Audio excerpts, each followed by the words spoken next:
दोस्तों, अगर आप भी उमरान मलिक को खतरनाक और घातक गेंदबाज मानते हैं तो हमारे इस वीडियो को लाइक जरूर कीजिएगा।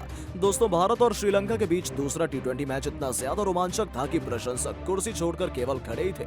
आखिरी ओवर तक इस मुकाबले में यह कह पाना मुश्किल था कि कौन सी टीम जीतेगी। उमरान मलिक की कहर बरपाती हुई गेंदबाजी और सूर्य कुमार यादव के ऐसे वन मैन आर्मी बनते हुए पलटा पूरा मैच दिखाएंगे, उसका पूरा वीडियो और साथ ही साथ इस मुकाबले की सांसें रोक देने वाली हाईलाइट का भी पूरा वीडियो हम आपको दिखाएंगे। लेकिन उससे पहले आपको क्या लगता है, उमरान मलिक और जसप्रीत बुमराह में से घातक गेंदबाज कौन है? अपनी राय नीचे कमेंट बॉक्स में जरूर दें। दोस्तों, भारत और श्रीलंका के बीच दूसरा टी20 मैच पुणे में खेला गया, जहां कप्तान हार्दिक पांड्या ने टॉस जीता और पहले गेंदबाजी करने का फैसला किया। उन्होंने गेंद खुद हाथ में ली और पहला ओवर डालने के लिए आ गए। इस मुकाबले में एक लंबे इंतजार के बाद संजू सैमसन की जगह राहुल त्रिपाठी को मौका मिला।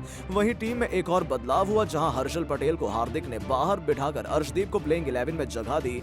हार्दिक ने पहला ओवर तो बेहतरीन डाला था, लेकिन दूसरे ओवर में ही अर्शदीप सिंह ने भारतीय टीम की लुटिया डुबोने की पूरी कोशिश की। उन्होंने पहली 5 गेंदें तो बेहतरीन डाली, लेकिन आखिरी गेंद डालने के लिए उन्होंने 4 बॉल डाल दी। जी हां, अर्शदीप में 1 नहीं 2 नहीं बल्कि कुल 3 बॉल नो बॉल डाल दी, जिसके चलते उन्होंने अपने पहले ही ओवर में कुल 19 रन लुटाए, जहां एक ही बॉल पर उन्होंने 14 रन दे दिए थे। इसके बाद श्रीलंकाई टीम रुक ही नहीं रही।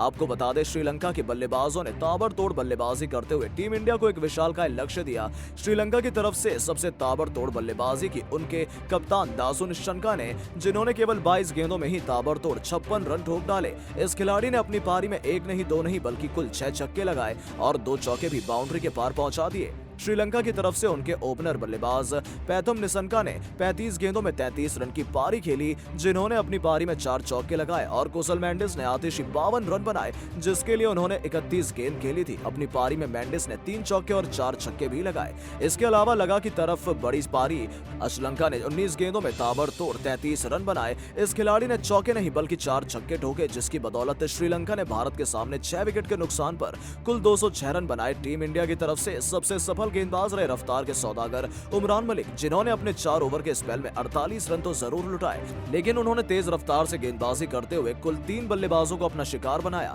उमरान के अलावा अक्षर पटेल ने लाजवाब गेंदबाजी की, जिन्होंने अपने 4 ओवर के स्पेल में केवल 24 रन दिए और 2 बल्लेबाजों का शिकार भी किया। वहीं लेग स्पिनर युजवेंद्र चहल ने एक बल्लेबाज को अपना शिकार बनाया। चहल ने अपने 4 ओवर में 30 रन लुटाए थे। पहले मैच में शिवम मावी ने 4 विकेट लेकर सनसनी मचाई थी, लेकिन दूसरे मैच में उनके जमकर बखिया उधेड़ दी गई। उनके 4 ओवर में श्रीलंकाई बल्लेबाजों ने कुल 53 रन कूट डाले। दोस्तों, श्रीलंकाई टीम ने भारत के सामने 207 रनों का पहाड़ जैसा लक्ष्य खड़ा किया था। इस लक्ष्य का पीछा करने के लिए जरूरत थी टीम इंडिया को एक धाकड़ शुरुआत मिले। मैदान पर वो 2 बल्लेबाज उतर चुके थे, जिनके बल्ले से फिलहाल कुछ समय में काफी सारे रन निकले थे। जी हां, शुभमन गिल और ईशान किशन टीम इंडिया को एक दमदार शुरुआत दिलाने के इरादे से मैदान पर उतर चुके थे। दोनों ही बल्लेबाजों ने पहले ओवर में 12 रन बना दिए। 207 रनों के लक्ष्य का पीछा करते हुए टीम इंडिया के धाकड़ शुरुआत थी, लेकिन दूसरे ही ओवर की पहली गेंद पर बड़ा शॉट खेलने के चक्कर में ईशान किशन अपना विकेट दे बैठे। रजिता की गेंद पर ईशान किशन क्लीन बोल्ड हो गए। उस समय लगातार फॉर्म में चल रहे थे ईशान किशन। दोस्तों, भारत इस सदमे से अभी उभर ही पाता कि बेहतरीन लय में दिख रहे शुभमन गिल भी एक बेहद गैर जिम्मेदाराना शॉट खेलते हुए पवेलियन लौट गए। जिस तरीके से उन्होंने बेकार सा शॉट खेला था, ऐसा लगा था मानो आउट होने के लिए ही खेल रहे हैं। रजिता की गेंद पर वो कैच आउट होते हुए पवेलियन लौट गए। गिल ने अपनी पारी में 3 गेंद खेली और 5 रन बनाए थे। 2 ओवरों में टीम इंडिया का स्कोर 21 रन था। काफी समय बाद अपना पहला अंतर्राष्ट्रीय डेब्यू कर रहे राहुल त्रिपाठी ने ताबड़तोड़ चौके के साथ बेहतरीन शुरुआत की थी, लेकिन ये भी उनकी पारी ज्यादा लंबी नहीं चल पाई। जिस तरीके से उन्होंने अपनी पारी की शुरुआत की थी, उसे देखकर ऐसा ही लगा था कि वही आज के नायक होंगे, लेकिन अगले ही ओवर में दिलशान मधुशंका की कुशल मेंडिस के हाथों कैच आउट कराते हुए राहुल त्रिपाठी की भी पारी समाप्त हो गई। टीम इंडिया 21 रन पर 3 विकेट गंवा चुकी थी। 2 ओवर के बाद भारत की ये बेहद ही निराशाजनक शुरुआत थी। भारत के मुकाबला आसानी से हारते हुए नजर आ रहा था, लेकिन उम्मीद की किरण बनकर आए हार्दिक पांड्या कप्तान ने आते ही कुछ आक्रामक शॉट लगाए। उन्होंने 1 चौका और 1 बेहतरीन छक्का भी लगाया, लेकिन उनकी पारी भी ज्यादा लंबी नहीं चल पाई। पारी के 5वें ओवर में हार्दिक पांड्या करुणा रत्ने की एक शानदार गेंद का शिकार हो गए। उनके बल्ले का किनारा लेते हुए गेंद सीधे विकेट कीपर के हाथों में चली गई और विकेट के पीछे हवा में उड़ते हुए हार्दिक का लाजवाब कैच पकड़ा था। भारत के मुकाबले लगभग हार चुका था, क्योंकि 5 ओवर की समाप्ति के बाद बाद टीम इंडिया का स्कोर केवल 35 रन था।